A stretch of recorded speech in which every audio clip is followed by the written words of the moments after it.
৬ বছর পর আবারও অনুষ্ঠিত হল ঢাকা বিশ্ববিদ্যালয় কেন্দ্রীয় ছাত্র সংসদ ডাকসু নির্বাচন। মঙ্গলবার সকাল ৮টা থেকে বিকাল ৪টা পর্যন্ত ৮টি কেন্দ্রে ৮১০ বুথে বিরতিহীন ভোট গ্রহণ হয়। মোট ভোটার প্রায় ৪০,০০০। এর মধ্যে ছাত্রী ১৯,০০০-এর কাছাকাছি আর ছাত্র ২১,০০০-এর বেশি।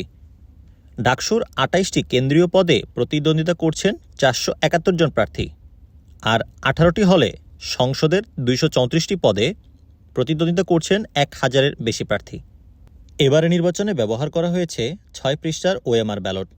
ভোট গণনা করা হবে ১৪টি উচ্চ ক্ষমতার মেশিনে, যেগুলোর স্ক্যানিং স্পিড ঘন্টায় ৫ থেকে ৮ পাতা পর্যন্ত। ফল ঘোষণা করা হবে নবাব নওয়াব আলী চৌধুরী সিনেট ভবন থেকে। শান্তিপূর্ণ পরিবেশে ভোট হলেও প্রার্থীদের মধ্যে পাল্টাপাল্টি অভিযোগ ছিল চোখে পড়ার মতো।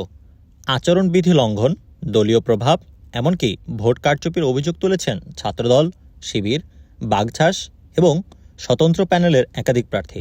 তবে বড় কোনো সহিংসতা বা অরাজকতার খবর পাওয়া যায়নি।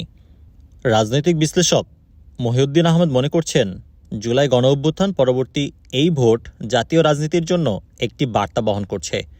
তার মতে ফেব্রুয়ারির জাতীয় নির্বাচনের আগে ডাকসুর ভোট এক ধরনের মহড়া হিসেবে ধরা যেতে পারে। এখন নজর ভোট গণনা ও ফল ঘোষণায়। শিক্ষার্থীরা জানতে চান, এই নির্বাচন শুধু নেতৃত্বই দেবে, নাকি আগামীর জাতীয় রাজনীতির প্রতিচ্ছবিও তুলে ধরবে।